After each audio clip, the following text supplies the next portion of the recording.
Every Pokemon generation introduces dozens of Pokemon, some loved, some loathed, and some just leave you scratching your head as to how they could have possibly become Pokemon in the first place. The last of these categories are what I like to unofficially refer to as filler Pokemon. Generally, they don't evolve, they aren't represented on any major trainers' teams in the story, they aren't particularly good in any way, they are the Pokemon who, at a glance, can't seem to justify their own existence. I mean, even gimmick Pokemon can justify their existence by just saying they were created for a gimmick. But not these guys. So good morning everybody, good morning, it's JPR, and today I'm going to be breaking down some of these filler Pokemon and explaining why they may have been added to the game in the first place. Obviously, when it comes to Pokemon who are borderline useless, no generation introduced more of them than Generation 2. In fact, Gen 2 does not do a very good job at beating the filler Pokemon allegations at all, seeing as how the devs didn't even deem most of them important enough to be used in actual gyms. For example, why in the heck does Whitney opt to use Clefairy over something like, oh, I don't know, Stantler? Stantler is just one of those Pokemon where they took a real-life animal and slapped some googly anime eyes on it and called it a day. Sure, it eventually got an evolution more than 20 years later, but for the longest time this Pokemon seemingly existed for no reason. But one really cool thing about the Johto region is that it was intentionally designed to resemble its real-world counterpart more than any other region, with it of course being based around the western part of Japan's Honshu Island or Kyoto and the surrounding areas. Just between Kyoto and Osaka, or Ecruteak and Goldenrod cities, lies the city of Nara. And in the games, Nara takes the form of Violet City and the nearby Johto Route 36. Violet City already makes numerous references to real-world Nara, with Sprout Tower and the rest of the town's architecture heavily resembling Nara's own Buddhist temples. But the one other thing that Nara is known for is that large populations of Sika deer have been known to frequently roam it. Some of the deer even bow to strangers in hopes of receiving food. Wow, a culture so polite that even the wildlife starts to pick up on it. See, YouTube commenters, there's hope for you yet. And this is likely why Stantler was created and appears exclusively on Johto Route 36. This is a Pokemon that was envisioned as a reference to real-world Nara and not much else. So, to people like us, who don't live in Japan, it's very easy for us to label Stantler as a filler Pokemon.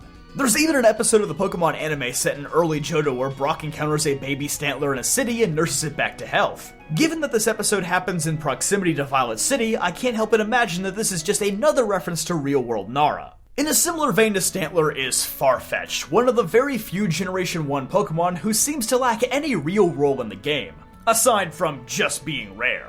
In the original games, only a singular Farfetch'd is available via an in-game trade, rather than being found in the wild like almost every other Pokemon. This alone may be the reason for its existence. It's simply an easy way to encourage players to talk to more NPCs and interact with the trading feature even if they have no friends. But beyond just this surface level reason, we had to look further into Farfetch'd's Japanese name, Kamonegi, which is derived from the Japanese saying, a duck comes bearing green onions. This phrase basically means an unexpected event has occurred that happens to be quite convenient, because duck and green onions go quite well together in a stew. However, this phrase also has a secondary meaning in Japanese culture, with it implying that somebody is an easy target. The type of person who would quite literally fall for the duck bearing green onions. After all, those sorts of things don't just naturally happen a lot. This may explain why Farfetch'd stats are so intentionally bad. You may think you're getting a good deal trading away a Spearow for it in Vermilion City, but once you receive it and see its horrendous stats, you may realize that you've been duped. Beyond just this, another early anime episode also expands on the origins of Farfetch'd, with the episode stating that Farfetch'd used to be a very common Pokemon, but is now exceedingly rare due to overhunting. So it may have been a way for Game Freak to subtly implement an animal extinction theme. Regardless of which of these reasons was the primary motivation behind its creation, it's clear that there's much more to Farfetch'd than meets the eye. For a simple bird Pokemon, really hardly any different from Pidgey or Spearow, it comes with a surprising amount of inspiration packed into it. Going back to Gen 2 for a minute, we should also talk about Corsola, who oddly sorta became a parallel to Farfetch'd in Pokemon Sword and Shield, with both gaining new regional forms and regional evolutions.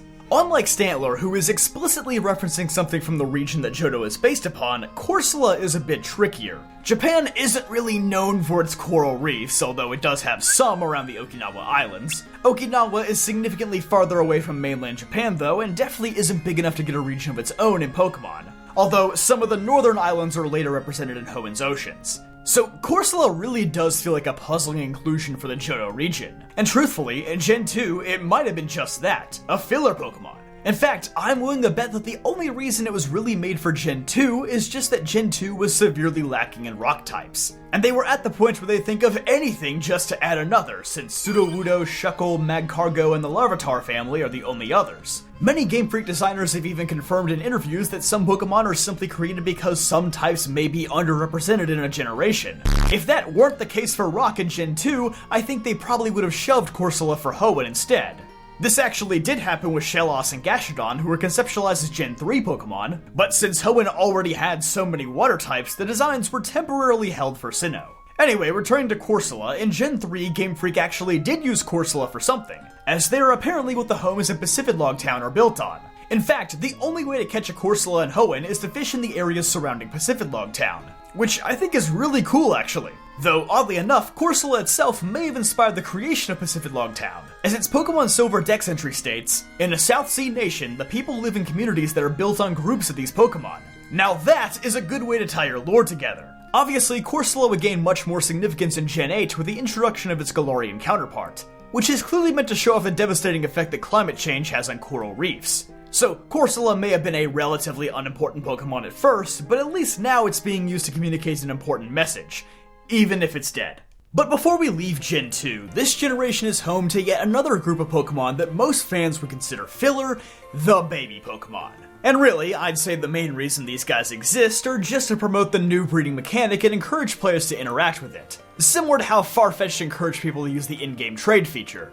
Oh, and the Pokemon Company can make a ton of cute plushes of them too. Marketing is definitely a reason behind many of these Pokemon being created. However, there are some baby Pokemon who do exist for balance reasons, like Munchlax. It gives you an opportunity to bond with this Pokemon early in the game without having access to an incredibly overpowered Snorlax that early.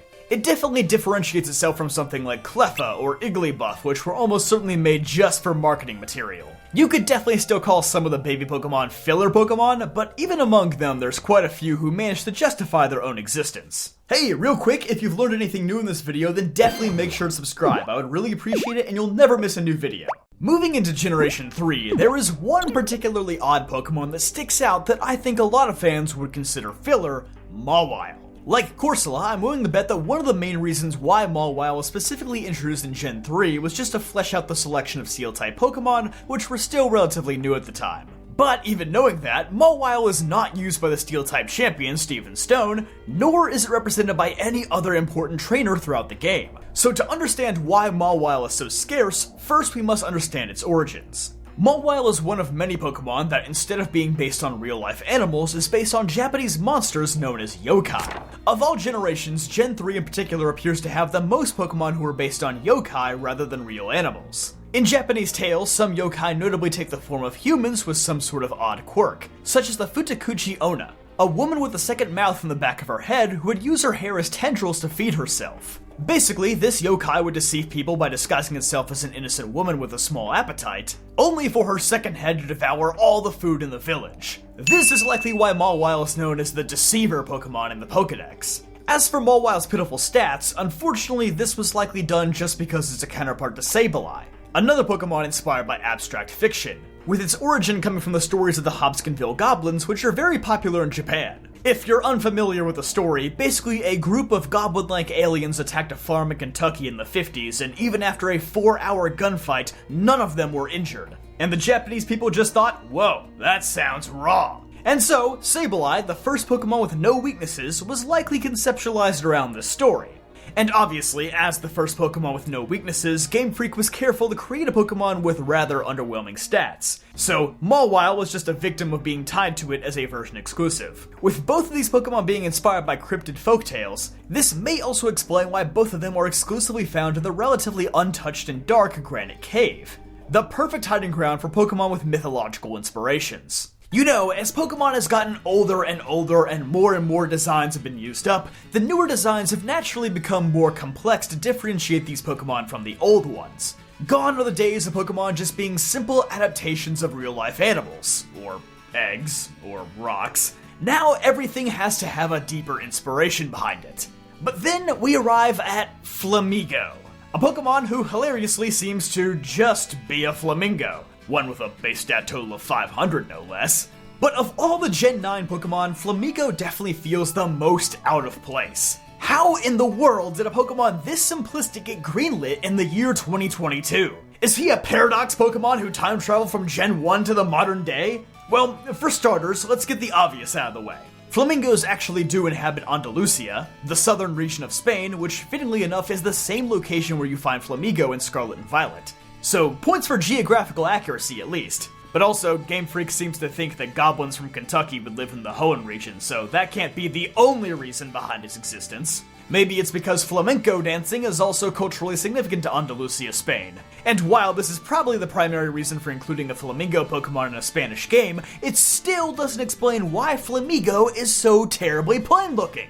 And then it hit me. The reason why Flamigo is as plain and uninspired as it is because it was created for Larry. Why else would this Pokemon have such an incredibly high base stat total despite its status as an early game Pokemon? Why else would Larry inexplicably be both a normal type gym leader and a flying type Elite Four member at the same time? Maybe I'm going a little off the deep end here, but I can't imagine this is all coincidence. Larry and Flamigo had to be conceptualized around each other because Flamigo is the perfect Larry Pokemon. It is literally the Pokemon doing the bare minimum this generation for the trainer who does the bare minimum. And it's secretly genius. Also, Squawkabilly exists, and I unfortunately do not have nearly the same intricate answer for it as I do for Flamigo, so maybe he's the true filler Pokemon this generation, I don't know. But it's not out of the realm of possibility for a Pokemon to be designed around a character. Numerous designers have seemingly suggested that many Pokemon are designed around the areas they're meant to be captured in. For instance, Chargestone Cave in Unova was apparently conceptualized long before any of the Pokemon who live there. Flamigo is also an example of how newer regions seem to be more conscious of including Pokemon that reflect the culture of the real-world area the region is based on. For instance, Bruxish is quite literally just the state fish of Hawaii made into a Pokemon. Trubbish and Garbodor are just Pokemon meant to show the connection between urban areas and pollution, since Unova is based on New York City. Klefki is a Pokemon meant to reflect the history of France and was designed around the idea of a Pokemon who collects keys for old mansions.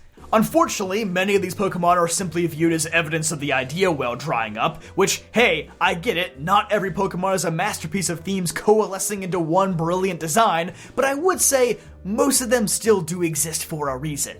Now, there are tons of other filler Pokemon that I unfortunately can't give any more in-depth details on because they were solely created to fill out certain aspects of each game. For example, the Route 1 birds and mammals of every region. At this point, it's just tradition to have them, even if quite a few of them aren't really inspired by anything.